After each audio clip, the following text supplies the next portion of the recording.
நீங்கள் பார்த்து கொண்டிருப்பது உங்கள் ரேமா டிவி. இது சத்தியத்திற்கு சாட்சி. ஆண்டவராகிய இயேசு கிறிஸ்துவின் நாமத்தினாலே இந்த வெள்ளிக்கிழமை உங்கள் யாவரையும் சந்திக்கிறதிலே எனக்கு மிகுந்த மகிழ்ச்சி. பிரியமானவர்களே, கடந்த நாட்களிலே ஆண்டவர் எங்களை பல இடங்களுக்கு அழைத்து சென்று ஊழியங்களிலே பயன்படுத்தினார். அந்த ஊழியங்களிலே ஆண்டவர் அவருடைய கிருபையினாலே அவருடைய வல்லமைகளையும் வரங்களையும் எங்களுக்கு கொடுத்து வந்த மக்கள் ஆசீர்வாதம் பெற்று செல்லும்படியாய் ஆண்டவர் எங்களை வழி நடத்தினார். இப்பொழுதும் இந்த தொலைக்காட்சி ஊழியத்தின் வழியாக ஆண்டவர் இன்றைக்கும் உங்களை ஆசீர்வதிக்க விரும்புகிறார். இருந்த வண்ணமாக தலை தாழ்த்தி நாம் ஜெபித்து ஆண்டவருடைய வார்த்தைக்குள் கடந்து செல்வோமா? மகா இரக்கமும் அன்பும் கிருபையும் நிறைந்த எங்கள் பரலோக பிதாவே, இந்த அருமையான மாலை வேளைக்காய் நன்றியோடு உம்மை துதிக்கிறோம்ப்பா. ஆண்டவரே, இந்த வெள்ளிக்கிழமையில் உம்முடைய வார்த்தைகளை நாங்கள் தியானிக்க போகிற ஆண்டவரே, எங்களுடைய ஒவ்வொருவரையும் நீர் ஆசீர்வதிக்கும்.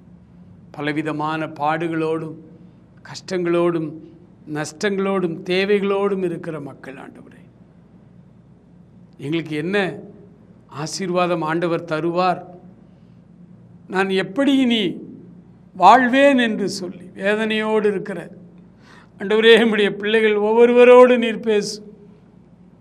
அவர்களை ஆசீர்வதி, அவர்களை வழி நடத்தும். இயேசுவின் நாமத்தில் ஜெபிக்கிறோம் எங்கள் அருமை பிதாவே, ஆமேன் ஆமேன். இந்த நாளிலே நம்முடைய தியானத்திற்காக நாம் எடுத்துக்கொண்ட வேத வசனம் மத்தேயு என்பவர் எழுதின சுவிசேஷம் 4ஆம் அதிகாரம் 15வது வசனத்தை உங்களுக்காக நான் வாசிக்கிறேன். மத்தேயு 4:15. இருளில் இருக்கும் ஜனங்கள் பெரிய வெளிச்சத்தை கண்டார்கள். மரண இருளின் திசையில் இருக்கிறவர்களுக்கு வெளிச்சம் உதித்தது. இருளில் இருக்கிற ஜனங்கள் பெரிய வெளிச்சத்தை கண்டார்கள்.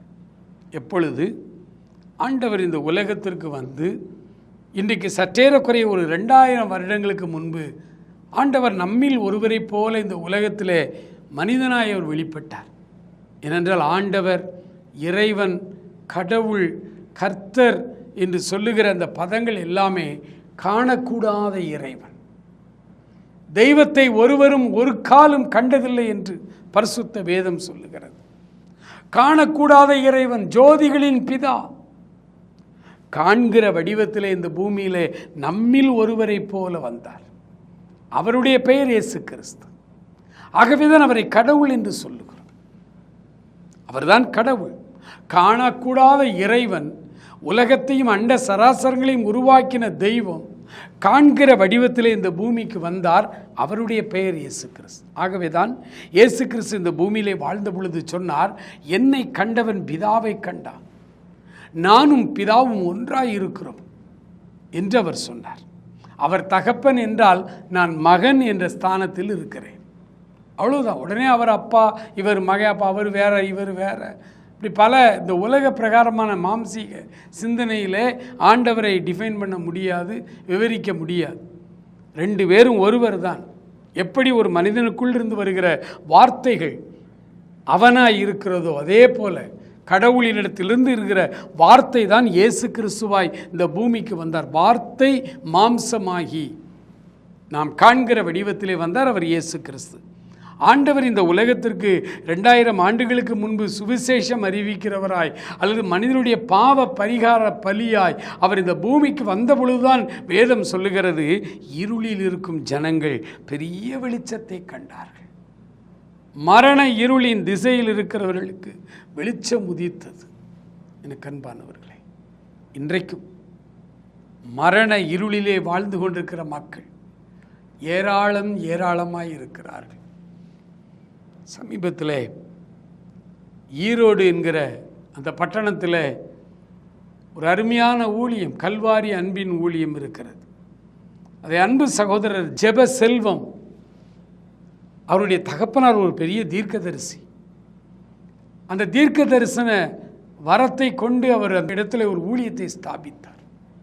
ஈரோட்டிலே 24 வருடங்களாய் நடந்து கொண்டிருக்கிறது. அவர்கள் அந்த ஊழியத்தை ஆரம்பித்த முதல் 2வது வருட தோத்திர கூட்டத்திற்கு அவர்கள் என்னை அழைத்திருந்தார்கள். இன்றைக்கு கிட்டத்தட்ட ஒரு 24 ஆண்டுகளுக்கு முன்பு அங்கே சென்றிருந்தேன். ஊழியங்களை நானும் அவருமாய் நிறைவேற்றி ஒரு சொந்த சகோதரனைப் போல என்னுடைய மூத்த அண்ணனாய், அவருடைய பெயரும் என்னுடைய பெயரும் ஒரே பெயர், அந்த ஊழியங்களை அங்கே நிறைவேற்றி வந்தோம். அதன் பிறகு ஆண்டவர் பல ஊழியங்களிலே பயன்படுத்தி தான் அங்கே மறுபடியும் போக முடியலை. அந்த அருமையான அண்ணன் ஆண்டவரோடு நித்தியத்தில் இளைப்பாற சென்று விட்டார். அவர் விட்டு போன அந்த தீர்க்க தரிசன ஊழியத்தை அப்படியே அவருடைய மகன் சகோதரர் ஜெப செல்வம் அவர்கள் இப்பொழுது நடத்தி கொண்டிருக்கிறார்கள். 23 வருடங்கள் முடிந்து 24வது வருட ஸ்தோத்திர பெருவிழாவுக்கு நான் போயிருந்தேன். ஊழியங்கள் எல்லாம் முடிந்தது. ஒவ்வொருவராய் ஜெபிக்க வந்தார்கள், குடும்பமாய் ஜெபிக்க வந்தார்கள். சொன்ன காரியங்கள் எல்லாம் எனக்கு மிகுந்த வேதனை கொடுக்கிற காரியங்களாக இருந்தது. அவருடைய தேவைகள், திருமணமாகி பல வருடங்கள் குழந்தை இல்லாமல் இருக்கிற தம்பதிகள் வந்து ஜெபித்து சென்றார்கள். வியாதியோடு இருக்கிறவர்கள் வந்தார்கள். பலவிதமான கடன் போராட்டங்களிலே இருக்கிறவர்கள் வந்தார்கள். நூதனமாய் ஒரு காரியத்தை பார்த்தேன். வந்தவர்களிலே முக்கால்வாசி பேர் என் மகனுக்கு நல்ல வேலை வேண்டும் என்று வந்தார்கள். பிரதர், என் மகனுக்கு ஒரு நல்ல வேலையை ஆண்டவர் கொடுக்கணும்னு ஜெபம் பண்ணுங்க. வீடே இருளடைஞ்சு போயிருக்கு. அவன் வேலைக்கு போய்த்தான் எங்களை காப்பாற்றுகிற ஒரு சூழ்நிலை எங்கள் குடும்பத்தில் இருக்கிறது என்று அநேகர் அழுதார்கள். வந்து நாங்கள் சேர்ந்து ஜெபித்தோம். எனக்கு அன்பானவர்களே, ஆண்டவருடைய வேத வசனம் சொல்லுகிறது, நீங்கள் இருளில் இருக்கிற ஜனங்களாய் இருந்தால் வாழ்க்கையில இருள் உங்களை மூடி இருக்கிறது என்று பொருள். பாவமாகிய இருள். இந்த பாவமாகிய இருள் ஜனங்களுக்குள்ளே இந்த பாவத்தினுடைய விளைவாய் பல விதமான ஆசீர்வாத குறைவுகளை கொண்டு வருகிறது, வியாதிகளை கொண்டு வருகிறது, கடன் போராட்டங்களை கொண்டு வருகிறது. அமைதியாயிருந்த குடும்பத்திலே புயல் வீசுவது போல பிரச்சனைகள் அங்கே வந்து விடுகிறது. ஆகவேதான் ஆண்டவர் சுவிசேஷமாய் இந்த பூமியிலே வெளிப்பட்ட பொழுது இருளில் இருக்கிற ஜனங்கள் பெரிய வெளிச்சத்தை கண்டார்கள் என்று வேதம் சொல்லுகிறது. இன்றைக்கும் பாவமாகிய இருள் இந்த மனுக்குலத்தை மூடி இருக்கிறது. இந்த பாவத்திலிருந்து ஜனங்களை விடுதலை செய்வதற்கு எவ்வளவு தடைகள். ஊழியம் என்றாலே, கிறிஸ்தவ ஊழியங்கள் என்றாலே ஜனங்களை பாவத்திலிருந்து விடுதலை செய்கிற ஊழியம். அது மதமாற்றுகிற வேலை அல்ல, மனம் திரும்ப வைக்கிற வேலை அது. இதை ஒரு மனிதன் செய்துவிட முடியாது. ஒரு மனிதன் மூலமாய் கடவுளே அதை செய்கிறார். ஆகவேதான் எபேசியர் 1:7 சொல்லுகிறது, இது உங்களால் உண்டானதல்ல, தேவனுடைய ஈவு, அவருடைய கிருபையினாலே விசுவாசத்தை கொண்டு ரட்சிக்கப்பட்டீர்கள் என்று வேதம் சொல்லுகிறது. பாவ இருள் நிறைந்திருக்கிற உலகம். இன்றைக்கு இந்த ஊழியத்தை சாத்தான் சத்துரு நேரடியாக எதிர்க்க அவனுக்கு திராணி இல்லை. இயேசு என்கிற பெயரை சொன்னால் அவன் அஞ்சு நடுங்குகிறான். அந்த வார்த்தையே அவனுக்கு பிடிக்க. சாத்தான் ஆண்டவருக்கு முன்னால் ஒரு நாளும் நிற்க முடியாது. ஆகவே அவன் ஊழியங்களுக்கு எதிராக பாவங்களிலிருந்து இந்த ஜனங்களை விடுதலைக்கு நேராக வழிநடத்திவிடக் கூடாது என்பதற்காக அரசாங்கத்தை ஏவி விடுகிறான், ஆட்சியாளர்களை தூண்டி விடுகிறான். ஐயோ பாருங்கள், நம்முடைய ஊரில் வந்து மதத்தை பரப்புகிறார்கள், ஜனங்களை மதம் மாற்றுகிறார்கள், இவர்களை இப்படியே விட்டால் இந்தியாவை கிறிஸ்தவ நாடாய் மாற்றி விடுவார்கள் என்று.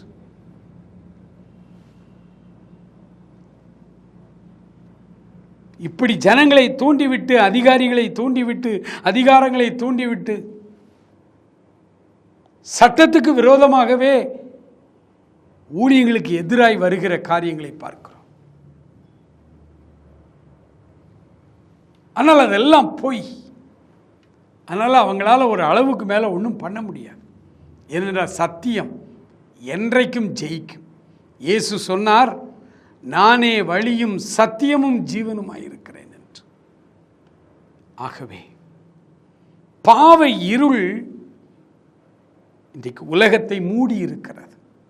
ஏசாயா தீர்க்கதரிசி 9ஆம் அதிகாரத்திலே அவர் முதல் 2 வசனங்களிலே சொல்லுகிறார், மரண இருளின் திசையில் குடியிருக்கிறவர்களின் மேல் வெளிச்சம் உதித்தது. அப்படியானால் இந்த உலகம் முழுவதும் மரண இருளிலே இருக்கிறது. சூரியன் வெளிச்சம் கொடுக்கிறது, செயற்கை கண்டுபிடிப்பு எலக்ட்ரிசிட்டி வெளிச்சம் கொடுக்கிறது, எவ்வளவோ வெளிச்சங்கள் இருக்கிறது. ஆனாலும் இந்த உலகம் இன்னும் இருளாத்தான் இருக்கு. இந்த இருளுக்கும் மக்கள் எதிர்பார்க்கிற அந்த வெளிச்சம் அதுவல்ல. இந்த இருள் பாவத்தினால் உண்டான இருள். சூரியன் இல்லை என்றால் ராத்திரி இருட்டாகி விடுகிறது. எலக்ட்ரிசிட்டி கட்டாச்சுதுன்னா இருட்டாகி விடுகிறது வீடு. அந்த இருள் அல்ல இந்த இருள், அது உலக பிரகாரமான இருள். அதற்கு எத்தனையோ வெளிச்சங்களை கடவுள் படைத்திருக்கிறார். ஆனால் இந்த இருள் என்பது மனிதனுடைய பிறப்பிலே அவனை சூழ்ந்திருக்கிற இருள். பாவத்திலே அவன் பிறக்கிறான். இந்த உலகத்தில் பிறந்த யாராக இருந்தால், எவ்வளோ பெரிய மகான்களாக இருந்தாலும் பாவ இருளில் தான் வாழ்ந்து கொண்டிருக்கிறார்கள். அந்த பாவ இருள் அவர்களை அடக்கி வைத்திருக்கிறது. அது கொடுமையான இருள். அந்த பாவ இருளிலே ஒரு மனிதனால் நிம்மதியாய் வாழ முடியாது, சந்தோஷமாய் சமாதானமாய் வாழ முடியாது, சௌக்கியமாய் வாழ முடியாது. அந்த இருள் அவர்களை அடிமைப்படுத்தி இருக்கிறது. அது அடிமைப்படுத்துகிற ஒரு இருள் பாவம். பாவம். எத்தனையோ குடிகாரர்களுக்கு சுவிசேஷம் சொல்லி, ஆண்டவருடைய அன்பை சொல்லி, நான் அவர்களை எப்படியாவது இந்த குடியிலிருந்து வெளியிலே அவர்களை கொண்டு வருவதற்கு எவ்வளோ காரியங்கள் பண்ணுகிறோம். அவர்கள் சொல்லுகிற காரியம் எல்லாம், ஐயா நான் விரும்பலை, ஆனால் என்னால் முடியலை. என்னை இந்த பாவம் என்னை அடிமைப்படுத்தி வைத்திருக்கிறது. இந்த பாவ இருளிலிருந்து என்னை விடுதலை செய்ய ஒரு ஆள் எனக்கு வேண்டும். இப்படி இந்த மனுக்குலம், பாவத்தில் கிடக்கிற மனுக்குலத்தை விடுதலை செய்வதற்கு இயேசு இந்த பூமிக்கு வந்தார். இயேசு இந்த பூமிக்கு வந்து பாவத்திலிருந்து விடுதலை பெற வேண்டும் என்று யாரெல்லாம் விரும்புகிறார்களோ அவர்களையெல்லாம் அவர் விடுதலை செய்கிறார். யாரையும் அவர் கட்டாயப்படுத்துவதில்லை. யாரையும் அவர் சொன்னார், வருத்தப்பட்டு பாரம் சுமக்கிறவர்களே நீங்கள் எல்லாரும் என்னிடத்திலே வாருங்கள். அவரை பொறுத்தவரை எல்லாரும் வந்து இந்த பாவ இருளிலிருந்து விடுதலை ஆகுங்கள் என்பதுதான். ஆனால் கேட்கிறதற்கு மனமுள்ளவன் எவனோ அவன் இவ்விடத்திலே வரக்கடவன். கேட்கிறதற்கு காதுகள் உள்ளவன் எவனோ அவன் கீழ்ப்படிந்து இந்த இவ்விடத்துக்கு வரக்கடவன். இலவசமாய் பெற்றுக்கொள்ளுங்கள். பாவத்திலிருந்து விடுதலை நமக்கு இலவசமாய் அவர் தருகிறார். அந்த பாவத்தினால் உண்டான வியாதியிலிருந்தும் வேதனைகளிலிருந்தும் கடன் பாரங்கள் போராட்டங்களிலிருந்தும் ஆண்டவர் நமக்கு விடுதலை தருகிறார். அவர் நமக்கு விடுதலை தருகிறார். இன்றைக்கும் பாவ இருளோடு அதனுடைய விளைவுகள், சரீரத்தில் வியாதி, குடும்பத்தில் கஷ்டம், வீட்டில் ஒருத்தருக்கு வேலை இல்லாத ஒரு சூழ்நிலை, திருமணம் ஆகியும் குழந்தை இல்லாத சூழ்நிலை, இத்தனை காரியங்கள். அநேகருக்கு இதிலிருந்து எப்படி விடுபடுவது என்று வழி தெரியாமல் செத்து போனால் நல்லது என்று கூட அநேகர் அந்த முடிவுக்கு வருகிறார்கள். ஆனால் ஆண்டவர் யாருடைய சாவையும் அவர் விரும்புறதில்லை. சாகிறவனுடைய சாவை அவர் விரும்பலை. இந்த பரிசுத்த வேதாகமம் தான் சொல்லுது, மகனே உன் காலத்துக்கு முன்னே நீ ஏன் சாக வேண்டும்? உன் காலத்துக்கு முன்னே நீ ஏன் சாக வேண்டும்? இன்றைக்கு ஆண்டவர் உங்களை விடுதலை செய்ய போகிறார். ஆண்டவருடைய ஆவியானவருடைய வல்லமை நீங்கள் எங்கே இருந்து கேட்டாலும் உங்களை விடுதலை செய்வார். உங்களுடைய வியாதிகளிலிருந்து விடுதலை, உங்களுடைய பிரச்சனைகளிலிருந்து விடுதலை.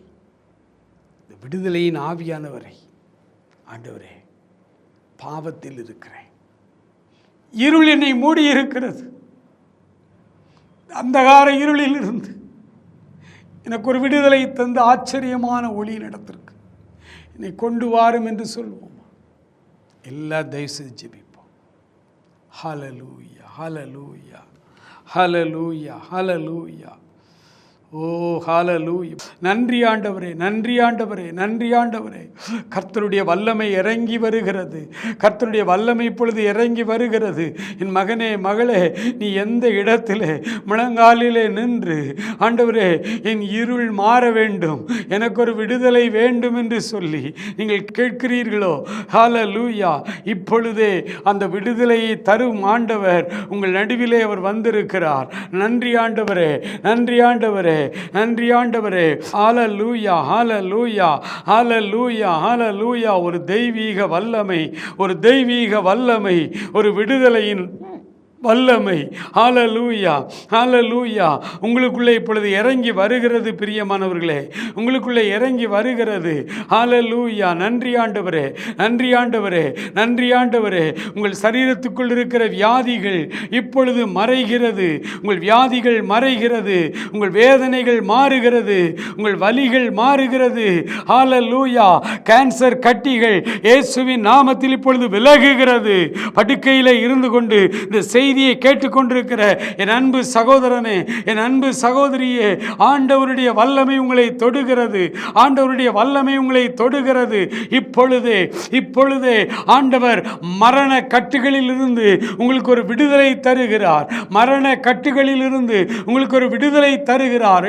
ஹல்லேலூயா. நன்றி, ஹல்லேலூயா, நன்றி, நன்றி. ஆஸ்பத்திரி கட்டிலே இருந்து கொண்டு மொபைலில் நீங்கள் இந்த செய்தியை கேட்டுக்கொண்டிருப்பாயானால் இந்த ஜெபத்தில் இப்பொழுது நீ ஜெபம் பண்ணு. ஆண்டவரே, இந்த மரண இருள் என்னை விட்டு விலகணும், ஆண்டவரே, பாவம் என்னை விட்டு விலகணும், இந்த ஆஸ்பத்திரி படுக்கையில் நான் கிடக்கக்கூடாது, நான் சுகமடைந்து வீட்டுக்கு போகணும். இப்பொழுது கேள், இப்பொழுது கேள், இப்பொழுது கேள். நன்றி ஆவியானவரே, நன்றி ஆவியானவரே, நன்றி ஆண்டவரே. நடக்க முடியாமல் கட்டிலே படுத்திருக்கிறவர்கள், தேங்க்யூ லார்ட், பிறர் உதவி இல்லாமல் எழுந்து நடக்க முடியாமல் இருக்கிற ஒவ்வொருவரை இப்பொழுது ஆண்டவர் குணமாக்குகிறார், ஒவ்வொருவரை ஆண்டவர் இப்பொழுது குணமாக்குகிறார். நன்றி ஆண்டவரே, நன்றி ஆண்டவரே, நன்றி ஆண்டவரே, நன்றி ஆண்டவரே. இப்பொழுதே சரீரங்கள் சுகமடைவதாக என்று சொல்லுகிறேன். ஆண்டவரே, உமக்கு நன்றி. உம்முடைய வல்லமை உம்முடைய பிள்ளைகளை விடுதலை செய்வதாக. நன்றி ஆண்டவரே, நன்றி ஆண்டவரே. இயேசு கிறிஸ்துவின் நாமத்தினாலே ஆண்டவரே, கடன் பாரங்கள், கடன் பிரச்சனையில் தற்கொலை செய்யக்கூடிய அளவுக்கு வந்து நின்று கொண்டிருக்கிற ஆண்டவரே, கடன் பிரச்சனைகளில் இருந்து உடைய பிள்ளைகளுக்கு ஒரு பெரிய விடுதலை தாங்க, ஒரு புதிய வழியை திறந்து கொடுங்கப்பா, ஒரு புதிய வழியை தாங்கப்பா. ஆண்டவரே, இந்த ஆண்டவரே முதல் மாதத்தில் உடைய பிள்ளைகளுக்கு வேலை வாய்ப்புகள் கதவை தட்டட்டும். ஆண்டவரே, வேலை வாய்ப்புகளை தாங்கப்பா. ஆண்டவரே, அடைக்கப்பட்ட கதவுகள் திறக்கப்படட்டும். விசாவுக்கு காத்திருந்து அயல்நாட்டு வேலைக்கு காத்திருக்கிற ஒவ்வொருவர்களுக்கும் ஆண்டவரே, இப்பொழுதே வேலையை கட்டளையிடுவீராக. the name of Jesus Lord. கடன் பிரச்சனைகள் மாறட்டும். ஆண்டவரே, ஆண்டவரே, வட்டிக்கு கொடுத்து கொடுத்து கொடுத்து ஆண்டவரே, வாழ்க்கையிலே சமாதானம் இல்லாமல், சந்தோஷம் இல்லாமல் வேதனையோடு வாழ்கிற மக்களை இப்பொழுது விடுதலை செய்யும்படிக்கு ஜெபிக்கிறோம் ஐயா.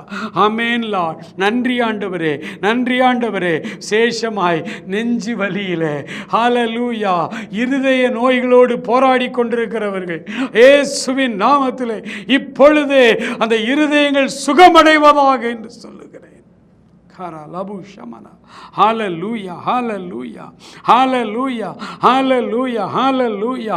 விடுதலை உண்டாகட்டும் ஆண்டவரே, விடுதலை உண்டாகட்டும் ஆண்டவரே, சுகம் உண்டாகட்டும் ஆண்டவரே. ஆண்டவரே, வேதனையில் இருந்தவர்களுக்கு விடுதலை உண்டாகட்டும் என்று ஜெபிக்கிறேன்.